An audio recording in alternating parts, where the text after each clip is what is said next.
Ah, you are finally here. Well met, everyone. Allow me to tell you a story. In the deepest vaults of the giant king Othin lies the greatest weapons ever forged by the Elbaf giants, and I have one such weapon here today to give to you. Are you prepared to handle the ultimate might of the Lego Dagger of Lumpshupster? I wanted to make a Lego sword, but I didn't have enough Legos, so Lego Dagger! Ha ha! Ha ha! Ha ha! Ha ha! Ha ha! Okay. So, we are in Elbaf in One Piece. I mean, we're not necessarily in Elbaf. We're in Lego Elbaf, okay? If you're ever, traveling the extra-dimensional spaces into different realms, just understand that when you start getting into the Lego version of wherever you're trying to go, you're getting pretty close. Like, if you're trying to go into the Star Wars universe and you end up in Lego Star Wars, you're very close. You just have to make, like, a left, and you should be there, okay? Kind of the same thing with One Piece. We have to go through Lego Elbaf before we get into actual Elbaf, right? Okay. So, but we're pretty close, okay? I mean, like, let's go by what we know so far. Nami wakes up in a sexy Elbaf outfit. I mean, okay, Nami has her sexy outfit for the arc. Okay, we're good. We're in the arc now. The arc officially starts when Nami gets her new outfit, okay? From now on, that is canon in One Piece, okay? That is when the arc officially starts. But she wakes up in a castle that is clearly made out of Legos, because I learned that Lego is a company originally began in Denmark, which is a Nordic country. Vikings and stuff lived there back in the days. Legos are from here, so let's incorporate that into Elbaf. So it's these little things that I like that Oda does. So, but let's just pause for a moment and realize, though, that Legos as, like, a toy are canon in the One Piece world. Like, there's somewhere in Elbaf, there has to be a shop that makes Legos. That has to happen. That has to be a thing. We might never see it, but it has to be there, right? Okay. So it would make sense, though, that Nami wakes up in a Lego castle. Which, of course, it makes sense. Because regular people are pretty tiny to the giants. So a lot of people are saying it might be Loki up to his trickery. We all know Loki, the trickster god. I guess he's really into Legos. Clearly, something happened when the Straw Hats were getting drunk on the absinthe. It was even mentioned by the giants specifically that, like, hey, you drink too much of this, you start to hallucinate, you start to see some weird stuff, which has led people to even think that the castle might not even be real. Like, Nami might have just woken up and this might be a hallucination right now, or they might have been spirited away to the Fae realm or something like that, right? So I guess we're going to have to see how this goes and just expands on the storyline and everything like that. Maybe they wake up in the next chapter and they run around a little bit and then they realize, like, what's going on? And they find out they weren't in the castle at all, or they were somewhere else the whole time, right? But something happened to separate the Straw Hat crew, and some of them ended up in this castle, and the other ones are still on the Great Eric that is sailing toward Elbaf. Like, they have not quite gotten to Elbaf yet. And I think it's also important to mention that the giants, like Dory and Bragi, are also really upset over this, and they have no idea what's going on either. Like, they were looking over the side of the ship, like, we can't return to Elbaf like this without the whole Straw Hat crew. What's going on? And like Bragi was like crying and everything.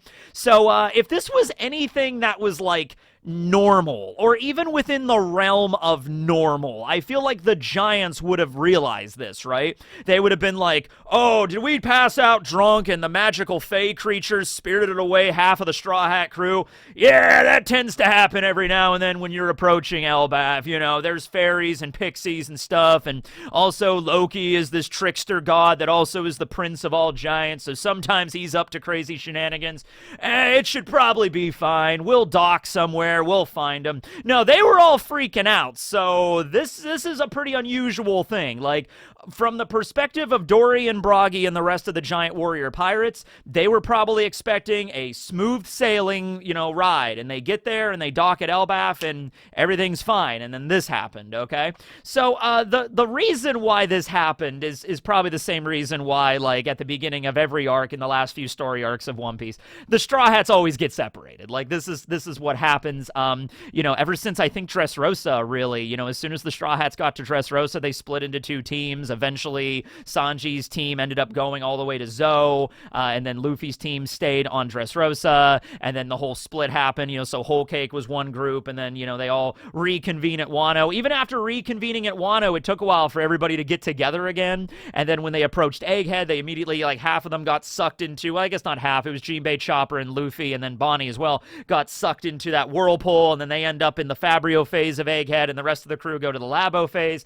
And it's very clear why Oda does this. It's to maybe give a little bit, but maybe number one, not to make everything so clustered together, like all 10 Straw Hats show up at the same time. Because also, if all 10 Straw Hats walked into town together and then Cypher Pole Zero attacked, it would be like, all right,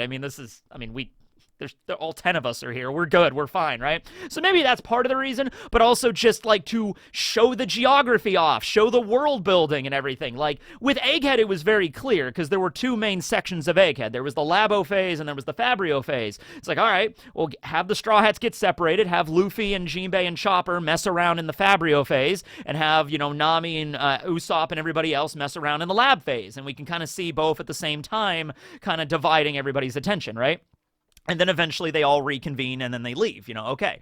So that's what's going on here. I don't know what part of Elbaf they're at. Elbaf, I would assume, considering it is a giant island filled with giants, that it's pretty large in terms of geography. There's probably different kingdoms, different realms, whatever. Also considering Yggdrasil, the world tree, is divided into I think it's 9 different realms and stuff like that. So that could be a situation too. This is the first realm they got to travel through, and then the realm that Dory and Broggy are taking the Straw Hats on the ship to, that's going to be a separate realm, and that's going to be different and everything like that. So yeah, that's just how it's going to go, and eventually they're going to reconvene. I hope they don't it doesn't take very long for them to reconvene. I hope it doesn't take a good chunk of the arc, halfway through it, finally the Straw Hats get back together. But enjoy the ride, all right? The fact that it really is starting to I'm noticing a trend here when it's the Straw Hats get drunk and they wake up and the boat is gone and the sunny's gone, and I'm just oh yeah, here we go.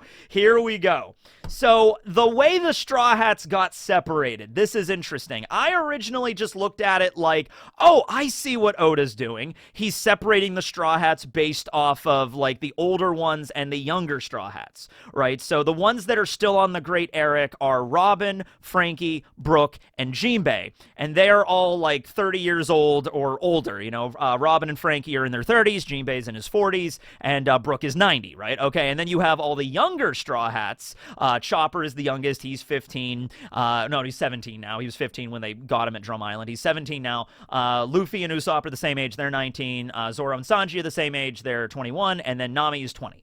Okay, so they were all separated by that. And that made sense to me also, given the fact that there might be a lot of fairy tale folklore stuff going on in Elbaf, because that's kind of what it's based off of, a lot of old fairy tales and stuff from that region of the world, that Nordic region of the world. And a lot of fairy tales and stuff like that usually are things you would tell children to he's hey, make sure to say your prayers at night, or Slender Man will come and get you, or something like that, right? I'm just using that as an example, but it's basically hey, there's a lot of creepy monsters that live in the woods, so don't be playing out there after dark, And in the realm of manga, that could be legit. There might actually be monsters out there that spirit people away, right? And so that's kind of what's happened with Nami and the other Straw Hats right now. Oh, but before I forget, there was a voice that woke Nami up. We didn't see who it was, but there was a voice that was Nami, hey, Nami, wake up. And then Nami gets up and she's huh, what's going on over here? So I think originally I assumed that was just Luffy. It was it sounded like something Luffy would say, hey, Nami, wake up, we gotta go. So it might have been Luffy, but there's really nobody around when Nami woke up, so it could have been Zeus. Zeus would have made sense because that's, he's in Nami's climb attack now and he can speak, although I guess we didn't really see Nami's climb attack because she was dressed in the new outfit and everything, so I'm not really sure who that was, but it was clearly one of the Straw Hats or Zeus. Zeus is not a member of the Straw Hats. I will fight you every day on this. That is a hollowed position that Zeus will not have. The Sunny counts, though. Also, if Vivi joins, Karu also counts. Zeus specifically doesn't count for some reason. I don't know. He's made of water vapor. What do you want? Okay, anyway. So, somebody was shouting. One of the Straw Hats, Nami wakes up. She's like, huh, what's going on? Okay. So it could be an interesting storytelling device that the younger Straw Hats have been spirited away to this realm, and then the older Straw Hats, like the adults, like Frankie, because we all know when you think of a responsible adult, you think of Frankie. Jinbei. Jinbei is a very responsible adult. He's a responsible dad, okay? So Jinbei and the others are like, all right, we gotta go get him back. Let's go. So another direction that people have said is just like, it's divided that way, but they are also split up based off of the order in which they joined, okay? Now, I understand where a lot of people want to say it's like, it's the first 6 Straw Hats and then it's the last 4 Straw Hats. I'm like, I get that. If it was just the East Blue crew, I could get that. Like if it was just Luffy all the way up through Sanji and then it was just them and then like Chopper was part of the group on the Great Eric, I'd be like, that's kind of cool. And I think, I guess Chopper just gets like thrown in as well. It's just like, yeah, I mean, he's included as well. He didn't join in the East, but close enough, right? People have brought up like it's the Alabasta crew, which is probably going to be relevant because I'm pretty damn sure that Vivi is going to show up in this arc. I don't think Vivi is going to spend a tremendous amount of time in Morgans's, flying machine. She's already voiced her opinion on like she doesn't like what Morgans is doing and she kind of wants to get out of there. So I think she's going to leave at some point, right? It also is very nice, and Oda did this for a reason, that Vivi and Wapple as well, I suppose, ended up on one of the very few flying machines that exist in the One Piece world, which is Morgans's teapot blimp, got, piloted by a bunch of, imprisoned seagulls, essentially. So they can basically go anywhere, is my point. And so going to Elbaf wouldn't be hard for Morgans to do that. And then, Vivi might have enough and she's just going to jump out with a parachute or something. I don't know. She's going to leave at some point.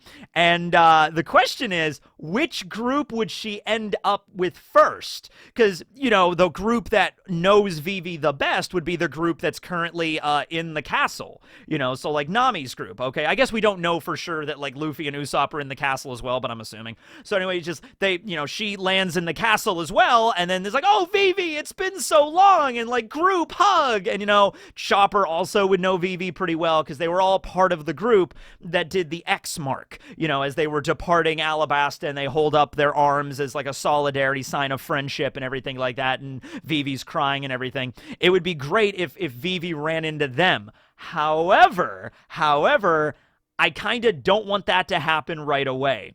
If this is what Oda is setting up, it's actually kind of brilliant, where half of the the Alabasta Straw Hat crew goes over here into the castle, and then you have the other crew over here. Now, Robin was in Alabasta, so Robin knows, she knows Vivi as well. It's just that she wasn't a Straw Hat during Alabasta, but she still knows about Vivi. So if Vivi were to leave Morgans' ship and then end up where Robin, Frankie, Brook, and Jinbei are, that I think I would really like. For number one, we would have that interaction between Vivi and Robin, which I think would be okay post Enies Lobby when the new bounty posters were out and everything like that. Igaram and Pell were kind of hesitant to tell Vivi about, it was like, what's Miss All Sunday doing on the Straw Hat crew? I bet Vivi's going to be so upset about this. And then Vivi's like, yeah, I already knew. It's cool.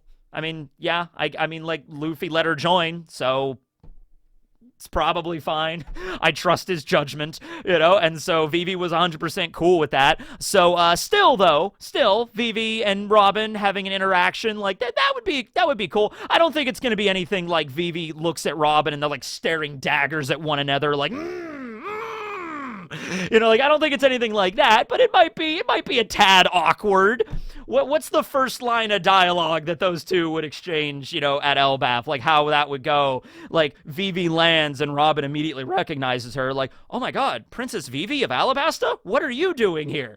And then Vivi gets up and she just looks at Robin and is like, Miss All Sunday. I mean, do you still go by Miss All Sunday? It's like, nah, just go by Robin, that's fine. It's like, okay. Yeah, my dad died. It sucks. So it's like, yeah, I'm so sorry about that. Yeah. Remember that time you held him hostage in the tomb? Yeah, sorry about that. It's cool. It's like, I guess, whatever. It was a pretty stressful time for everybody. There was a lot of stuff going on.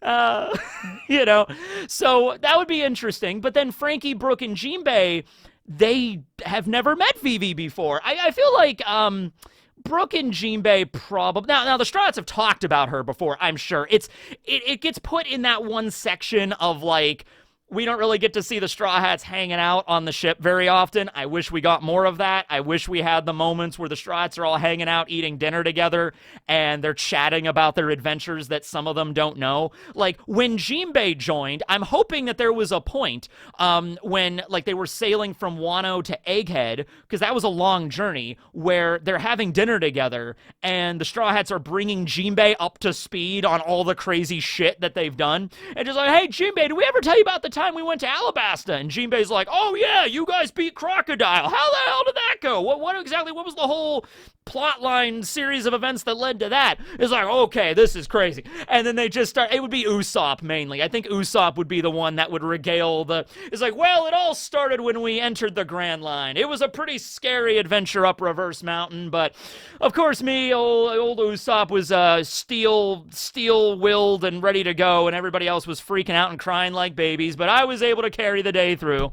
And then we met a giant whale, and then he just starts going on the whole Alabasta saga, right?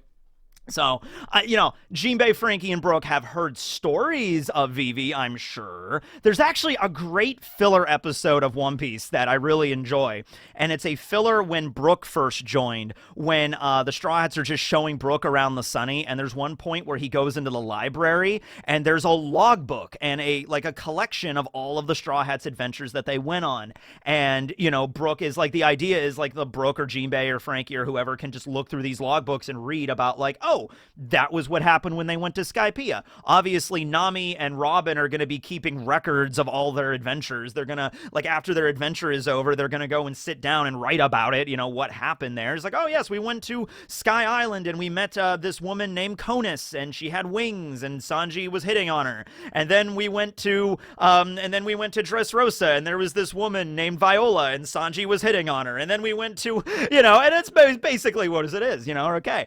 So the idea is that they would know about Vivi, but aside from Robin, they would have never actually, met her before. So it would be cool to see Vivi bonding with Frankie, Brooke, Jinbei, and then, Robin as well. And then eventually all the Straw Hats meet back together, and then that's the beautiful moment where they group hug, and it's like, oh, we're back again, and then Vivi ends up joining the crew permanently.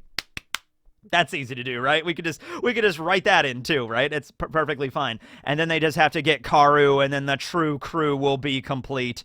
You need to have a duck on our crew. Kaido had a duck on his crew, and look how far he got! So Oda split up the Straw Hats. You can kind of look at it in the direction of like, oh, it's based off the older Straw Hats to the younger. You could look at it like the Alabasta crew because of Vivi's eventual arrival here.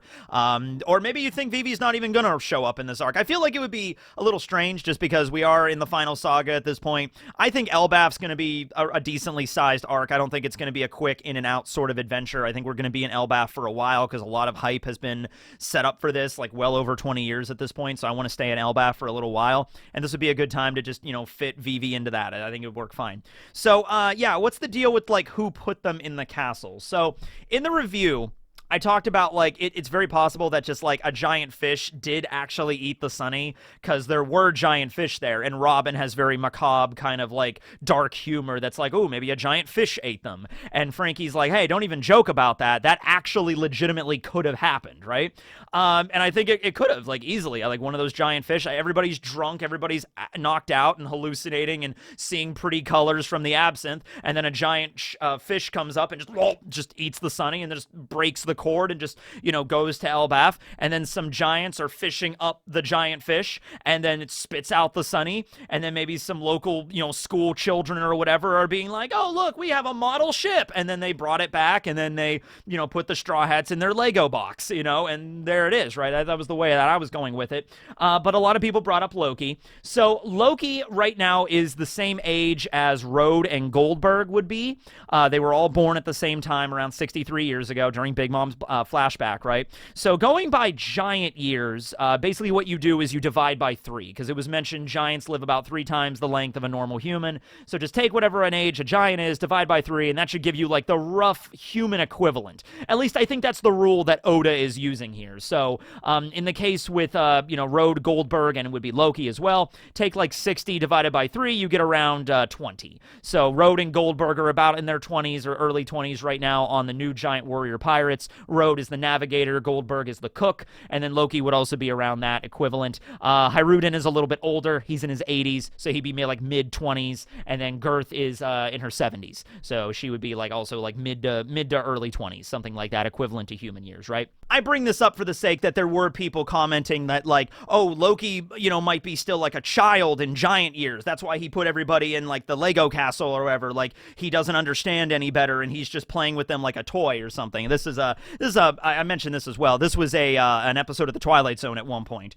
where a married couple ends up in this house and it's like a doll house and like it's a child that's just like an alien or something that's like, playing with them as if they were toys, right? But no, Loki would not be like a child, he would be old enough to be like a warrior and a fighter and Elbaf. Although we don't know anything about Loki's personality really beyond that. The only thing we know about Loki is that, he was born like 60-something years ago. He's the prince of the country, so he's the son of Odin, and he was also enamored with Lola.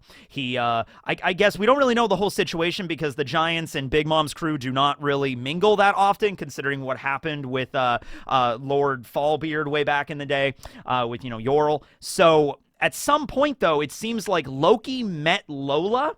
Like, that's, like, how that went. He met her first and then proposed, like, or, presented the flower, like, hey, I like you. And Big Mom got it into her head to be like, mama, Loki, the prince of all giants, is interested in one of my daughters. This is perfect. I will forge an alliance with Elbaf and have the greatest army on my side. Mama. So she was like, Lola, you're going to marry Loki. Now that I'm actually thinking about it, it might even really be a thing where, like, Lola just didn't want to do the arranged marriage thing. Like Loki goes up to Lola and is like, I like you. And then maybe Lola, something could have happened there. But then Big Mom gets involved and is just like, yes, of course, Lola, she's single. She'll marry you, Loki. Yes, now shut up, you stupid daughter of mine. You're going to do exactly what I say. And then Lola was like, okay, yeah, no, I'm out of here. She leaves. She might have left more for, like, not maybe for the sake of, like, rejecting Loki. That was a byproduct that occurred, and the Giants were, like, really pissed off because of that. But it might have been more because of the domineering nature and the controlling nature of Big Mom that Lola got the fuck out of there. She was just like, okay, I don't want my mother to dictate who I'm going to marry. I don't want that. I'm out of here. So it might have been less about Loki and more about Big Mom. But this is all stuff that's going to be referenced, at this point, I'm assuming, to the point where I don't even know if, like, Big Mom's going to make an appearance in Elbaf. You would assume that she would, because a lot of her stuff is tied back to Elbaf, right? But last time we saw her, she was in a volcano, so I don't know. Big Mom gets sucked down into the mantle of the One Piece world, and then she's just sloshing around in the magma and the continental shelves and everything, and then eventually she ends up, I'm sure there's a volcano on Elbaf, I'm sure there's a volcano somewhere, and then a volcano erupts and Big Mom falls off that way. Like, that's how geology works, right? But even if she doesn't make an actual appearance, like, there's going to be a lot of references to this. Even just, like, eventually the Straw Hats are going to meet Loki. Whether or not Loki is the one that actually put the Straw Hats in the Lego castle or not, eventually they're going to meet Loki and Odin and the royal family and, like, Freya and everything, I'm sure. And they're going to explain the whole situation. And they're going to talk about, like, the Straw Hats are going to discuss the time that they were in Whole Cake Island and they fought against Big Mom. I guess Law and Kid are not, well, last time we saw Kid, he was on Elbaf, or he was approaching Elbaf. People have brought this up. Like, Kid was one of the guys that brought down Big Mom. So if Kid managed to make it to the shore and didn't piss off Shanks and tell the Giants about who he is and what he did, that might actually curry favor with the Giants a little bit, which still could. I don't think Kid is dead. Well, it's like, nah, he's probably not. Yeah, he's probably not. So that plot line might go somewhere where Kid shows up and he's like, I was the one that beat that old bag. I mean, there was another guy there too with a stupid hat. He helped a little bit, but I'm the one that really, I'm the one. Hey, did Eustace Kid not make a giant railgun and just start blasting Big Mom into a giant hole? The person that made the giant hole, that's irrelevant. We don't need to know about that. It's just like, whatever. Law's the one that I guess he helped. But Kid was the one that really brought the firepower. You know what I mean? So, you know, he's going to tell the story, and so he did more shit, right? So, yeah, there's going to be like a whole thing that's going to connect back to all this, though. Now, Dory and Broggy would actually know nothing about this story. Well, they might have been told when they went back to get weapons and they were hanging out with Shanks. Maybe some of the giants would have told them. Oimo and Kashi would know because they were there when the Semla incident occurred. But Dory and Broggy had been gone for like 40 years by the time that Big Mom had killed Yorl. Dory and Broggy wouldn't even know about Big Mom, you know, because they started their duel before she was even born, right? Okay. But now, you know, they might know a little bit. They went back to get fresh weapons and stuff, so maybe the giants would have filled them in. Maybe Oimo and Kashi would have filled them in. And so they know kind of the whole situation, what's going on here. But they weren't prevalent. They wasn't prevalent when they were there, right? So, yeah. But anyway, yeah, so we got stuff with Loki and the Big Mom crew, and then the Strats are separated, and then Vivi almost showing up at some point. So things are shaping up to be quite it's a rather tumultuous start to the Elbaf arc, and I am excited, and I'm sure a lot of people are, so let's just enjoy this journey and see where it goes. Elbaf! Later, everybody. Teching signing out.